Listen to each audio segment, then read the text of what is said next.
কারো রাইট থাকে না যে আমাদের জীবন নিয়ে তারা খেলবে। তারা আমাদেরকে পড়ার সুযোগ করে দিচ্ছে, কিন্তু দিন শেষে আমাদের কর্মসংস্থান দিতে পারছে না। কাউন্সিল ছাড়া আসলে আমাদের নিজের পরিচয় নেই। আমাদের কাউন্সিল নাই, কাউন্সিল তো অভিভাবকের মতো।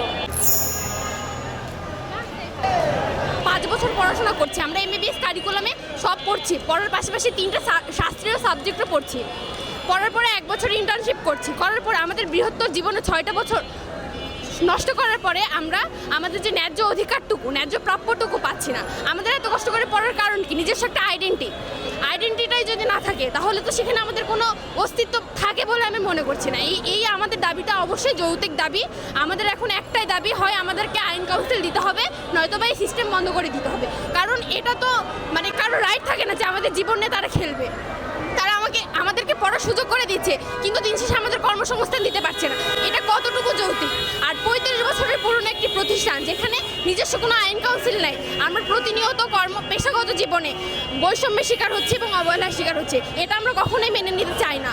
এমবিবিএস সমমান হওয়া সত্ত্বেও নামের শুরুতে ডাক্তার লিখতে পারি না, যার জন্য আমাদের কাউন্সিলটা একান্তই প্রয়োজন। আর আমরা কাউন্সিল ব্যতীত বিভিন্ন জায়গায় বিভিন্ন ক্ষেত্রে বৈষম্যের শিকার হচ্ছি। আমরা কর্মক্ষেত্রে চেম্বার দিতে পারি না, নিজস্ব চেম্বার আমরা দিতে পারি না, সেখানে মামলা খেতে হয় এবং পুলিশের বা অন্যান্য যে প্রশাসনের লোক রয়েছে তাদের হয়রানির শিকার হতে হয় আমাদের। আমরা এখন পিএসসির আন্ডারে আমাদের নিয়োগ হয়, পিএসসির আন্ডারে আমাদের নিয়োগ হয় না, আমাদের নিয়োগটা পিএসসির আন্ডারে হওয়া দরকার। আর আমরা পড়াশোনা করার পর বিসিএসে যে সুযোগ সুবিধা, সেই সুযোগ সুবিধাও আমরা সমানভাবে পাই না। তো এই সমস্যাগুলোর জন্য আমাদের কাউন্সিলটা অনেক জরুরি। আর আমরা কাউন্সিল ছাড়া আসলে আমাদের নিজের পরিচয় নেই। আমরা উদাহরণ হিসাবে যদি বলি যে কৃষক মাঠে ফসল ফলায়, সার দিবেন, বীজ দিবেন, সব কিছুই দিবেন, কিন্তু দিন শেষে তার ফসলের সঠিক মূল্যটা আপনারা দিবেন না। তো দিন শেষে কি হয়? ফলাফল তারা সঠিক মূল্য না পেয়ে সেই ফসলের জমিতে আগুন লাগিয়ে দেয়। আমাদের অবস্থাটাও এখন এরকম। আমরা 5 বছর পড়াশোনা করছি, 1 বছর ইন্টার্নশিপ করছি, এমবিবিএসদের সাবজেক্ট ছাড়াও আমাদের ডিপার্টমেন্টের এক্সট্রা সাবজেক্ট আমরা পড়াশোনা করছি, কিন্তু তারপরেও আমরা নামের শুরুতে ডাক্তার লিখতে পারছি না। দীর্ঘ 35 বছর ধরে আমাদের এই বৈষম্যতার শিকার হতে হচ্ছে। আমাদের কাউন্সিল নাই, কাউন্সিল তো অভিভাবকের মতো। আমরা এখন এই জন্য বিভিন্ন ধরনের সমস্যায় পড়তেছি, বৈষম্যে পড়তেছি, কিন্তু আমরা এটার জন্য আগে থেকে অনেক চেষ্টা করছি, কিন্তু আমাদের দিকে সরকারের সুনজর এখনো পড়ে নাই।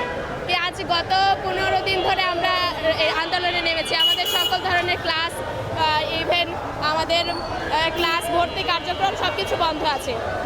এখন আমাদের মেইন দাবি হলো আমাদের কাউন্সিল দরকার। কাউন্সিল যদি না হয় তাহলে আমাদের ডাক্তার লিখতে সমস্যা হচ্ছে, আমাদের মনে করেন প্র্যাকটিস করতে গেলে সমস্যা হচ্ছে। আমরা যেখানেই যাই না কেন আমরা বৈষম্যের শিকার হচ্ছি। বিশ্ব স্বাস্থ্য সংস্থা থেকে বলা হয়েছে যে ইউনানি এবং আয়ুর্বেদিক সেক্টরকে চলমান রাখতে হলে এবং এটা মানুষের সার্বজনীন স্বাস্থ্যসেবা নিশ্চিত করতে হলে অবশ্যই একটা কাউন্সিল গঠন করে এবং এই সেক্টরটাকে নিয়ন্ত্রণ করতে হবে। এই জন্য আমরা একটা কাউন্সিল দাবি করি। আর কাউন্সিল না থাকার কারণে আমাদের যেসব সমস্যার সম্মুখীন হচ্ছে তার ভিতরে সিংহভাগ সমস্যা হচ্ছে যে সাধারণ মানুষের কাছে আমরা আমাদের স্বাস্থ্যসেবাকে পৌঁছে দিতে পারছি না। সাধারণ মানুষ ইউনানি এবং আয়ুর্বেদিক সুফল থেকে বঞ্চিত হচ্ছে এবং আমাদের যে গ্রাজুয়েট ডাক্তাররা আছে তারা বিভিন্নভাবে হয়রানির শিকার হচ্ছে। কারণ একটা সেটা হচ্ছে আইন এবং কাউন্সিল নাই। এবং এছাড়াও দেখা যাচ্ছে যে ইউনানি এবং আয়ুর্বেদিক মেডিকেল কাউন্সিল না থাকার কারণে এই সেক্টরটা নিয়ন্ত্রণহীন হয়ে পড়েছে, অভিভাবকহীন হয়ে পড়েছে, যার কারণে এই সেক্টরের অনেক কিছু নিয়ন্ত্রণ ঠিকঠাকভাবে হচ্ছে না।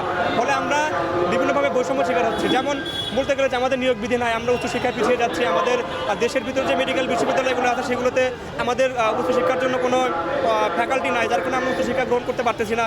আমাদের সেক্টরে আমরা গবেষণা থেকে পিছিয়ে যাচ্ছি। দেশের মানুষের কাছে আমাদের ইউনানি এবং আয়ুর্বেদিক চিকিৎসা সেবার সুফল পৌঁছে দিতে পারছি না। এসব কারণে আমাদের একটাই দাবি, সেটা হচ্ছে দ্রুত সময়ের ভিতরে আইন এবং কাউন্সিল গঠন করা।